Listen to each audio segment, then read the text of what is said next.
मैंने भवानी प्रसाद, भवानी प्रसाद जी मिश्र। अगर भवानी भाई नहीं होते, भवानी भाई ने एक वाक्य ऐसा किया है जी कि वहाँ उसमें लिख दो इसकी समिति की दीवारों पर। जी मैं लाल किले पर बहुत पसंद कर लिया गया, और लाल किले पर मैंने 30 कवि सम्मेलन पढ़े होंगे, 30-35। ओह तो पहले लोग कहते थे कि बैरागी को बताओ हमको, तो ठीक है, तो पहले मैं दिखाया जाता था खड़ा करके कि लो साहब ये देख लो, ये बैरागी आ गया है, बैठो सुनो अब। और सवेरे 7 बजे तक आखिरी कविताएं मैंने भी पढ़ी है वहाँ। बहुत। लेकिन ये एक वाक्य भवानी भाई ने मेरी ज़िंदगी बदल दी, एक वाक्य ने।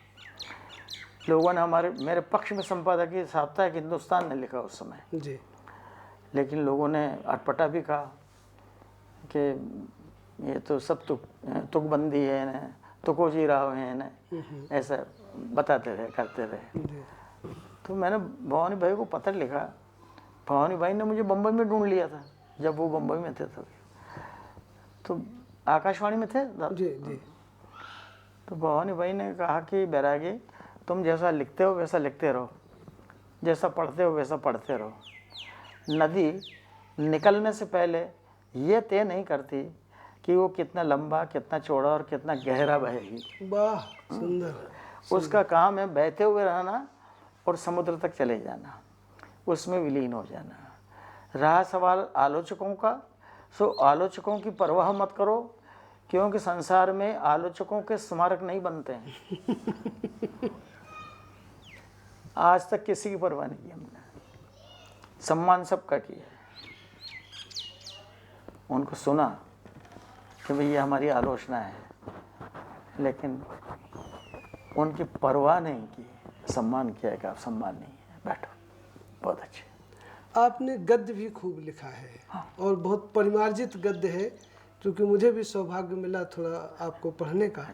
मैं जानना चाहूँगा कि गद्य लिखने की प्रेरणा किनसे ली है? गद्य लिखने का, अगर मुझे गद्य लेखक किसी ने बनाने का श्री गणेश करवाया मुझसे, तो 2 लोग हैं। राहुल बारपू थे, नई दुनिया के संपादक थे, और फिर माथुर, राजेंद्र माथुर। इन दोनों को कई बार लोगों ने मुझसे कहा कि इन दोनों के होते हुए आप क्यों लिख रहे हो? मैंने कहा कि इनको अधिकार है कि मैंने गलत लिखा हो या अनुचित लिखा हो तो ये उस अंश को काट दें। ये वो डॉक्टर हैं जो बीमार का शुभ चाहते हैं, विवाद नहीं चाहते। तो उस डॉक्टर के सामने जाने में मुझे कोई आपत्ति नहीं है। उनने तो शुरू करवाया, लेकिन डॉक्टर धर्मवीर भारती और आपके 2 नाम और प्रभाकर, ओ विष्णु प्रभाकर ना, विष्णु कन्हैयालाल मिश्र प्रभाकर, कन्हैयालाल मिश्र प्रभाकर, उनका तो मैं एकलव्य हूँ।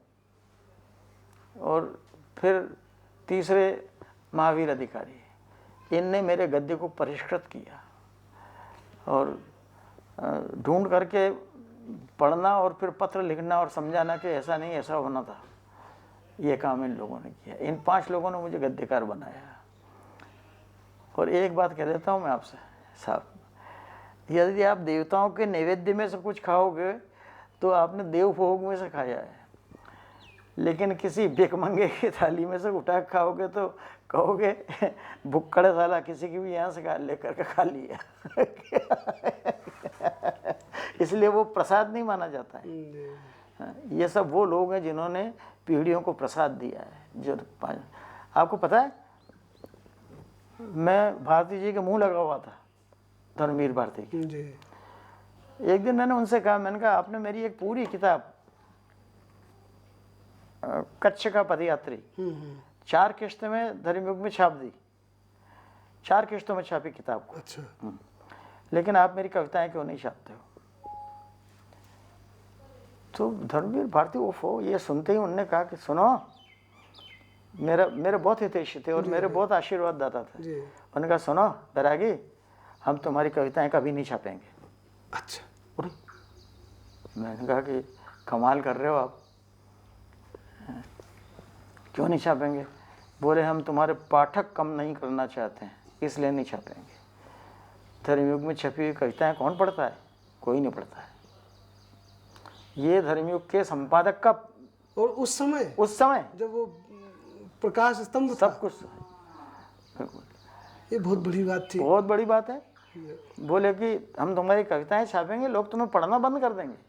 आज तुम्हारा गद्य छापते हैं, कुछ भी छापते हैं तो लोग पढ़ते हैं और प्रतिक्रिया करते हैं, और हमको भी लिखते हैं और तुमको भी लिखते हैं। ये तो सर अद्भुत वाक्य था। बिल्कुल। और चूंकि जिसमें उसमें छपे हुए लोग पीठ ठोकते अपनी घूम रहे हैं कविता के लिए, और ये जो बात है बड़ी अद्भुत है। अद्भुत है। अद्भुत अब है ना, भारती जी को मैं तो उनकी आत्मा को आज भी प्रणाम करता हूँ। प्रभु उनकी आत्मा का आशीर्वाद बरसता रहे हम पर। और भवानी भाई का ये कहना कि नदी पहले तय नहीं करती रहे, उसका काम है बहना, बहने दो उसे। ये ना कितनी बड़ी बात है। और आलोचकों की परवाह मत करो, सम्मान करो, उनके स्मारक नहीं बनते कहीं पर भी। आप मुझे बताओ, पूरे देश में किसी आलोचक का स्मारक आपने पढ़ा हो पत्रकारिता में, मुझे नाम बताओ उसका। ठीक है सर, सही कह रहे हैं आप। आपके समय में एक बड़े आलोचक उस समय थे, दिल्ली में ही थे, डॉक्टर रामविलास शर्मा। नहीं, दिल्ली आगरा में थे। आगरा में मैं उनसे उनके घर जाके मिला है। हाँ, मिला। कि उनके संदर्भ में कुछ कहना चाहेंगे? ना, उनके संबंध में बड़ा आदमी था। हाँ। और उनको अधिकार था, वो आलोचना की मर्यादाओं को समझते थे जी। आज के लोग आलोचकों की मर्यादाओं को कहाँ समझ रहे हैं जी। आलोचक मर्यादा समझता है क्या आज? नहीं, वो तो पार्टीबाजी में लगे, पार्टीबाजी में लगा हुआ, पार्टीबाजी में लगे। वो उसकी मर्यादाएं क्या हैं, उसके तथ्य बिंदु क्या हैं, उसका एक किनारे वाली नदी सारे संसार में कोई हो तो बता दो मुझे, जिसका एक ही किनारा हो। संभव नहीं है, असंभव है। तो आलोचना भी वो नदी है जिसके दोनों किनारे होने चाहिए। एक किनारे। गंभीर बात कह रहे हैं, बहुत अच्छी बात कह रहे हैं। बहुत आप ही कह सकते हैं इसे, और इसे समझना बड़ा सरल नहीं है। और जिस पगडंडी पर लोग उसके दोनों किनारे होना चाहिए। अगर आपके आलोचक के पास एक ही किनारा है तो वो आलोचना नहीं है, वो निंदा है। ये पंक्ति पूरी उस आलोचना परंपरा जो जिसे मार्क्सवादी और ये सब कहा गया, उस पर भारी है, बहुत बहुत भारी है। बहुत सुचिंतित वाक्य है आपका ये। बताइए। तो सर, आपके पास तो स्मृतियों का एक पूरा खजाना है, अब मैं कितना उसमें से निकाल पाऊँ। एक सवाल ये भी है कि वीणा के मालवीय अंक आपके निर्देशन पर? नहीं, मेरे निर्देशन पर नहीं, मैं वहाँ का अपना उस वक्त के जो लोग बैठे हुए थे, श्याम सुंदर व्यास जैसा आदमी बैठा हुआ था। जी जी जी। तो हम उनसे कहने का अधिकार भी रखते थे जी। टेलीफोन करते तो वो सुनता था, वो आदर करते थे, आपका बहुत आदर करते थे। हाँ, वो सुनते थे। अब हालांकि अभी भी मैं टेलीफोन करता हूँ तो कोशिश होती है कि वो सुन लें सामने वाले, जो भी कोई। कई लोगों का नाम मैं भी नहीं जानता, अभी जो वहाँ बैठते हैं उस समिति में, कई के नाम मैं भी नहीं जानता, लेकिन फिर भी वीणा आती है ना कोई, उसमें अच्छी बात दिखाई पड़ती है तो मैं टेलीफोन करता हूँ उनको, आज भी टेलीफोन करता हूँ। बहुत बढ़िया। और टेलीफोन करके उनसे कहा करता हूँ, वो सुझाव मांगते हैं कि साहब सुझाव। मैंने कहा यार इतने वर्षों से चल रही है ये पत्रिका ना, इसमें क्या सुझाव देंगे ना, क्या सुझाव, आप क्या पलट फेर करोगे अब इसमें? जैसी चल रही है अच्छी चल रही है, बस इतना ही है कि प्रूफ की गलतियां नहीं रहे, इसका ध्यान रखो। प्रूफ की गलतियों पर कन्हैयालाल मिश्र प्रभाकर ने बहुत अच्छी बात मुझसे कही। बोले बैरागी आजकल ये देखता हूँ, ये देख रहा हूँ, ये देख रहा हूँ, अच्छे संपादक थे। तो बोले कि इसमें वर्तने की गलतियाँ बहुत है। तो मैंने कहा दादा फिर कैसा लगता आपको, कैसे पढ़ लेते आप? तो हंस करके बोले कि प्रूफ की गलतियों को, वर्तने की गलतियों को हमने हिंदी का नया अलंकार मान लिया, इसलिए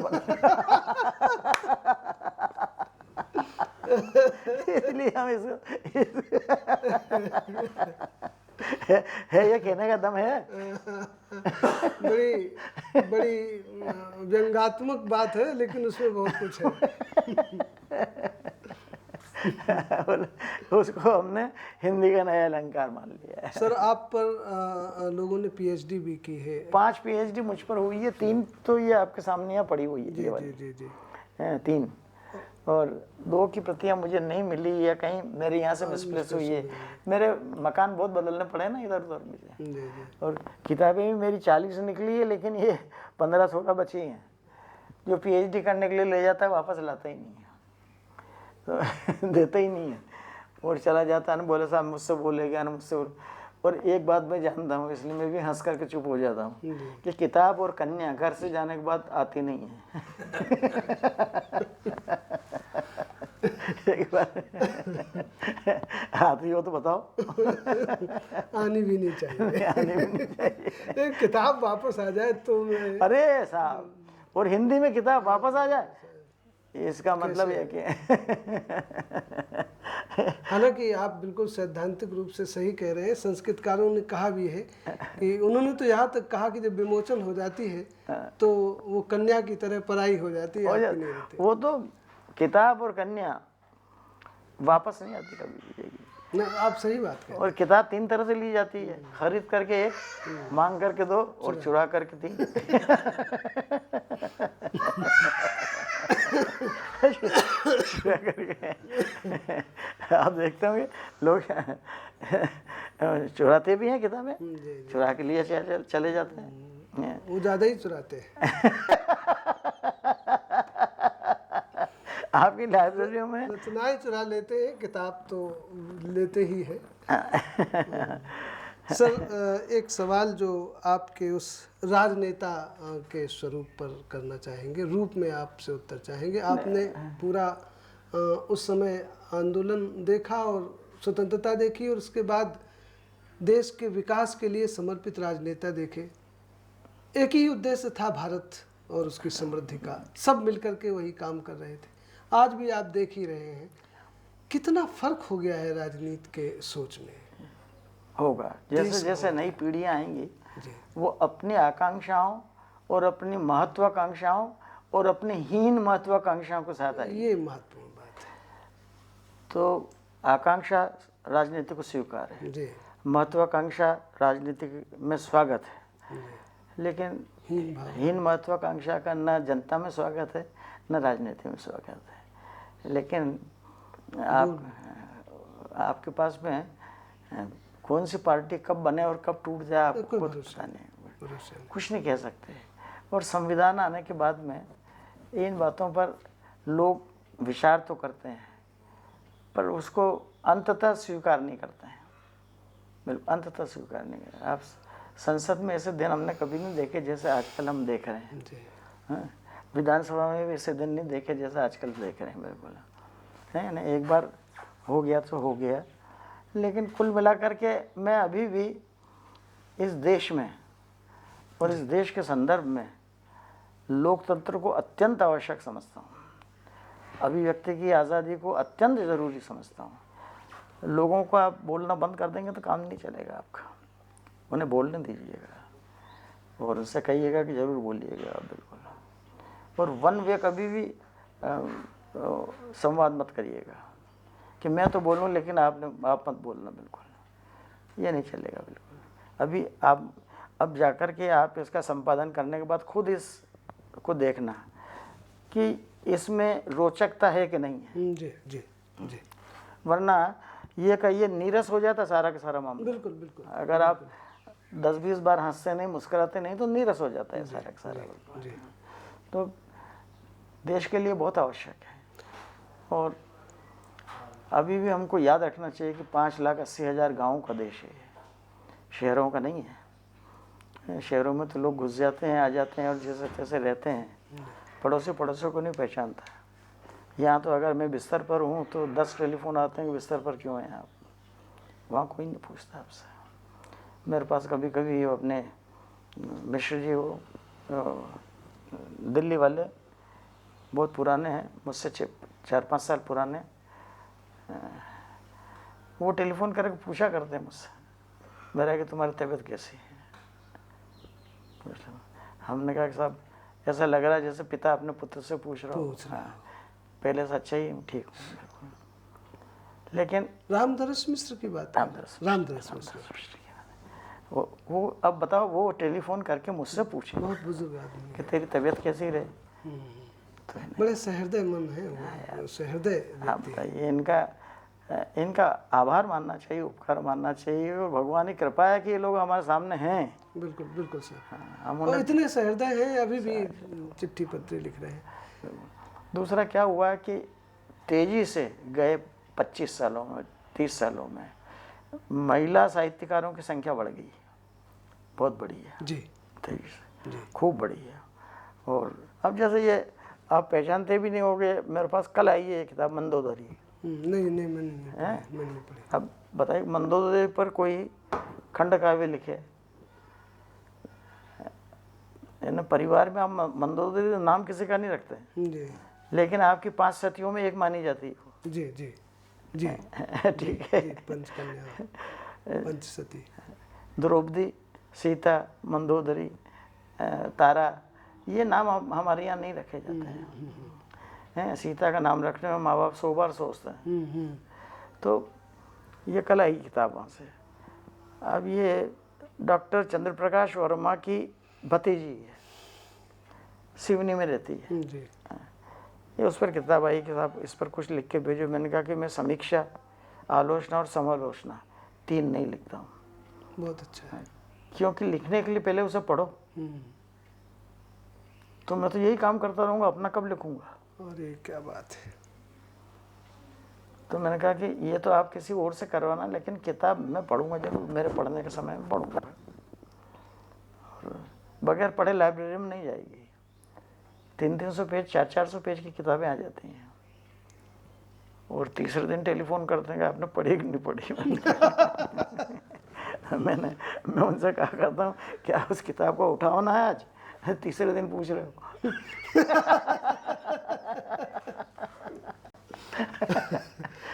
सर, आप संसद का कोई संस्मरण, अगर आपने उस अवधि का जिसमें आप सांसद थे, कोई एक महत्वपूर्ण संस्मरण सुना दे। देखो भाई, ये संस्मरण ऐसा है कि इसमें इधर उधर इशारेबाजी नहीं चलेगी। जी जी मैंने किसी को ये संस्मरण इन्हें लिखा जरूर है, लेकिन कहाँ छपा मुझे नहीं पता। जी जी जी।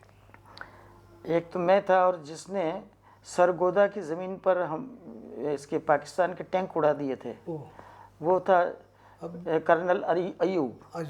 झुंझुनू से था वो, MP।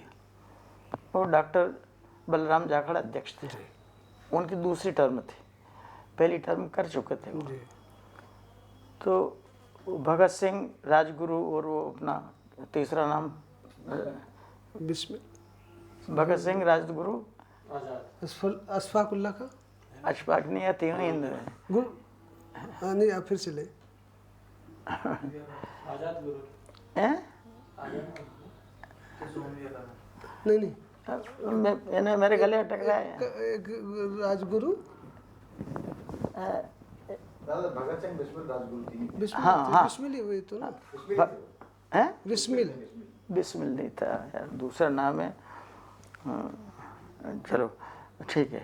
वहाँ उस गांव की यात्रा करने के लिए और उनके दर्शन कराने के लिए मूर्तियों के, तीनों के, जाखड़ साहब ने हमसे कहा कि तुम चल सकते हो क्या। तो हमने कहा चलो चलते हैं। तो मैं और अय्यूब हम दोनों गए साथ में। तो वहाँ जाकर के दर्शन किए तीनों के, और दर्शन करने के बाद में जाखड़ साहब ने कहा कि मैं यहाँ थोड़ा सा आराम कर लूँ कुर्सी पर। तो उनका PA और वो और बैठे रह गए। हमने कहा साहब, हम सामने ये बाढ़ लगी है, बाढ़ तक हुआ है, पाकिस्तान के वो खड़े हुए हैं सिपाही वहाँ पर उनके, तो उनसे मिलिए हैं। तो बोले जाओ। तो हमने कहा कि साहब गए वहाँ पर। तो उनने कहा कि आप तो बैरागी हैं, ये तो मैं जानता हूँ। उस गार्ड ने कहा, वहाँ के गार्ड ने, सिक्योरिटी वाले, जो उसकी जिसकी ड्यूटी थी, सेना का था। मैंने कहा आपको मेरा नाम कैसे? बोले कल ही अमृतसर से आपकी कविता प्रसारित हो रही थी टेलीविज़न पर, और मैंने पूरी कविता सुनी है कल ही। मैंने कहा धन्यवाद आपको। तो बोले साहब ये, मैंने कहा कि ये भी मेंबर पार्लियामेंट है, हमारी लोकसभा के हैं, तो आइए साहब गार्ड ऑफ ऑनर ले लीजिएगा। उन्होंने कहा और चाय पी लीजिएगा। तो उन्होंने दरवाज़ा खोला, भीतर गए। तो मैंने कहा गार्ड ऑफ ऑनर मैं नहीं लूँगा, ये लेंगे, इनको दीजिए आप। तो उन्होंने गार्ड ऑफ ऑनर उसको दे दिया, अय्यूब को, और मैं पास में खड़ा रहा अलग से। गार्ड पूरा हुआ तो उनने मुझसे पूछा कि साहब आपने खुद नहीं लेकर के गार्ड इनको क्यों दिलवाया? मैंने कहा ये वो व्यक्ति है जिसने आपके टैंक सरगोदा में तोड़े हैं खुद ने, इसलिए काम तो इसने किया और गार्ड ऑफ ऑनर मैं कैसे ले लूँगा यार। क्या बात है, वाह वाह वाह। तो वो बोले अरे सर, मैंने कहा कि इसमें अरे सर की क्या बात है, गार्ड ऑफ ऑनर उसी को दो कि जिसने कुछ काम किया। काम किया। ऐसा आपसे कोई पूछे तो क्या ना, ठीक है। बोले पूछे तो क्या साहब, बस ये समझ लो कि प्रश्न तैयार हो चुका होगा पाकिस्तान में, हाँ उनके है ना, उनके हाँ, सेना में। हाँ। सेना में। बोले आइए साहब आप थोड़ा सा एक दो खेत देख लीजिए, फसलें खड़ी थी, अच्छी हरी हरी फसलें खड़ी थी, तो फसलों को देख लीजिएगा। फसलों को देखने के लिए गए हम लोग, तो करीब दरवाजे फसलों को देखने के लिए गए, तो उन गार्डों के साथ में हम उनके लिए कोई विशेष पद या ऐसा कुछ था, तो वहाँ गया। 1-2 किलोमीटर तक हम भीतर चले गए पाकिस्तान में, चले गए, वापस आए, वापस उन्होंने चाय वाय पिलाई और डॉक्टर जाखड़ साहब के सामने जा कर के बैठ गए ना, वापस लौट आए हम लोग। तो तीसरे दिन राजीव गांधी ने बुलाया हमको, मुझे। अच्छा। मैंने कहा कि मुझे एकदम याद आया, जार्ज से पूछा मैंने, जार्ज से मैंने कहा कि यार मुझे कॉन्स्टिट्यूंसी का कोई काम नहीं है, घर का कोई काम नहीं है, बुला क्यों रहे? बुला क्यों रहे? बोले आप आई साहब, ये तो वही जाने क्यों बुलाया। तो मेरी एक आदत है कि आज भी मैं अपने नेता के सामने जब तक वो नहीं कहे कि बैठिए तब तक नहीं बैठता हूँ, खड़ा रहता हूँ। फिर वो कहे कि बैठो तो बैठ जाता हूँ। तो मैं जाकर खड़ा हो गया, तो राजीव गांधी भी खड़े हो गए। हाँ, खड़े हुए और हम दोनों बात करते, तो वो दरवाज़ा ऐसा है उनके ऑफिस का, आज भी वैसा ही है यहाँ इनके दफ्तर का भी, मोदी का के बाहर खड़े हुए लोग जो लाइन में रहते हैं वो देखते रहते हैं कि ये किसी से बात कर रहे हैं। अच्छा अच्छा, नजर आते हैं। जी जी। तो मुझे देख करके राजीव जी ने कहा कि बैरागी जी, मुझे आपसे एक विशेष निवेदन करना है। आप बहुत सीनियर मित्र हो हमारे और पार्टी के बहुत सीनियर कार्यकर्ता हो, तो आप। मैंने कहा फरमाइए राजीव जी। बोले परसों आपने से पाकिस्तान की सीमा में इतना नहीं घूमना था, जाना ही नहीं था भीतर। मान लीजिए वो आपको वापस नहीं आने देते, तब फिर देश की क्या स्थिति होती। आपके कारण देश पर एक युद्ध लग जाता। दोनों पार्लियामेंट के मेंबर थे आप और अभी भी हो, तो ऐसा नहीं करना चाहिए। तो यार बात तो सही कह रहे हो, बहुत महत्वपूर्ण बात है। बहुत महत्वपूर्ण बात है। तो बोले कि उनने कह दिया कि चलिए और आप चलने लगे, ऐसा तो नहीं करिएगा, ध्यान रखिएगा इसका। आपका कभी मन उस पर ज्यादा भारी हो गया, वहाँ सब चला गया। फिर मैंने अय्यूब से कहा, मैंने कहा अय्यूब मैं तो माफ़ी मांग के आया, आप भी जाकर के माफ़ी मांगो जाकर के कि गलती हो गई हमसे साहब। उनने जाकर माफ़ी मांगी। फिर जाकर साहब ने कहा कि मेरा मन था कि तुम्हें वहीं कह दूं, लेकिन मैंने इसलिए नहीं कहा कि प्रधानमंत्री तुम्हें समझाए।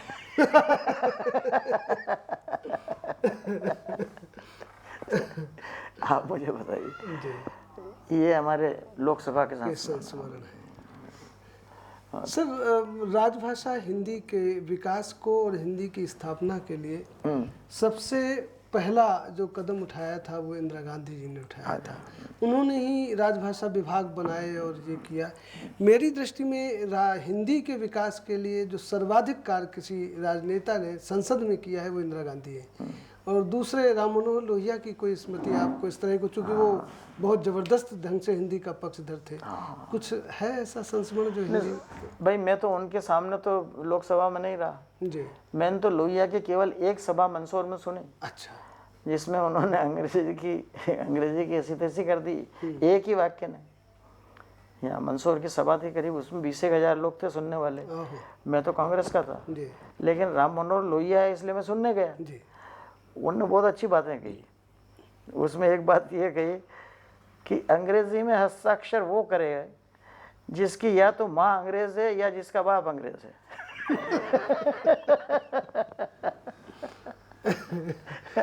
अब यहाँ ऐसे लोग कितने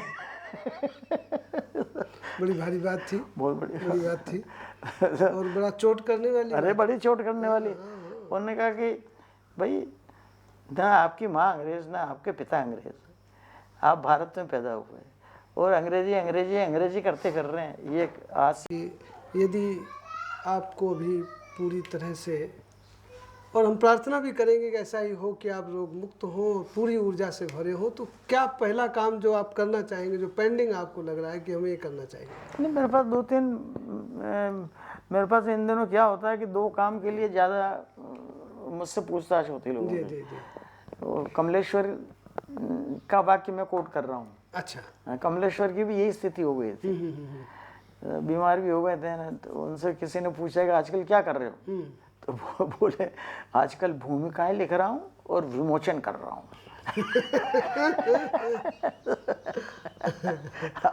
आप बताइए, मुझे कभी विमोचन के किसी समारोह में देखा आपने? नहीं।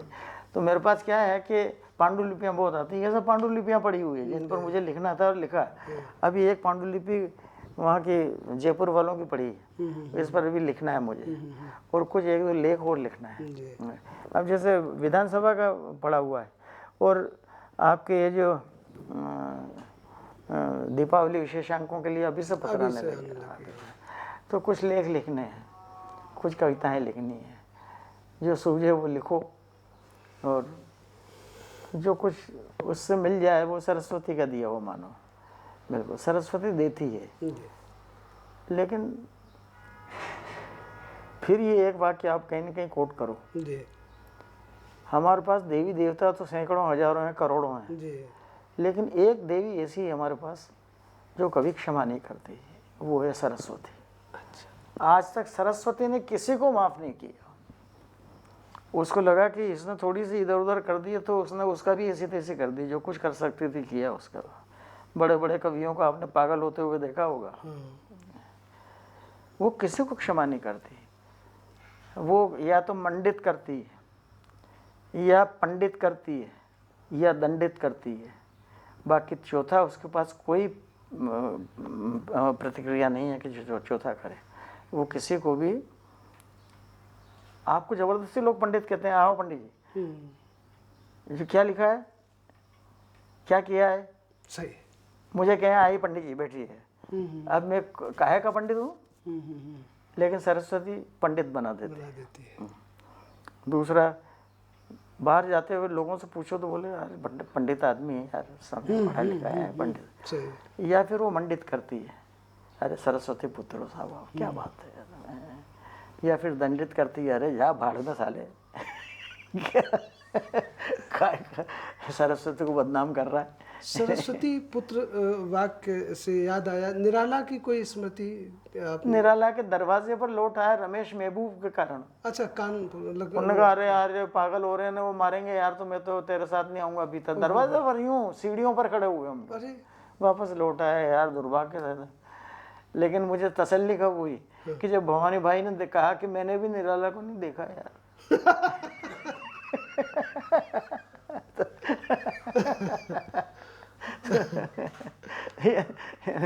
ये आनंद है। आप देखोगे अपने समकक्ष कोई आपको मिल जाएगा तो अपनों को कितनी प्रसन्नता होती है। ना सही है, निगेटिव ही सही हो। हाँ। लेकिन जेल में जाके लोग सहे पाठ आनंद हो जाता है, चलता रहता है। आप सही करें सर। सर एक सवाल लास्ट ये करेंगे, आप श्री मध्य भारत हिंदी साहित्य समिति के उपाध्यक्ष भी हैं, संस्था 100 वर्ष से ऊपर की अपनी आयु पार करके और काम कर रही है। हमें क्या और करना ऐसा चाहिए जो? एक तो आपने ये अच्छा अभियान चलाया है जी, रिकॉर्डिंग का जी, हमारे आपके साहित्यकारों को रिकॉर्ड करना, इनको रिकॉर्ड करना, और लेकिन उनमें छंटनी अच्छी कीजिएगा आप जी। जिसका सामने भी कैमरा लगाओ जी, उसकी छंटनी जरा ठीक करो।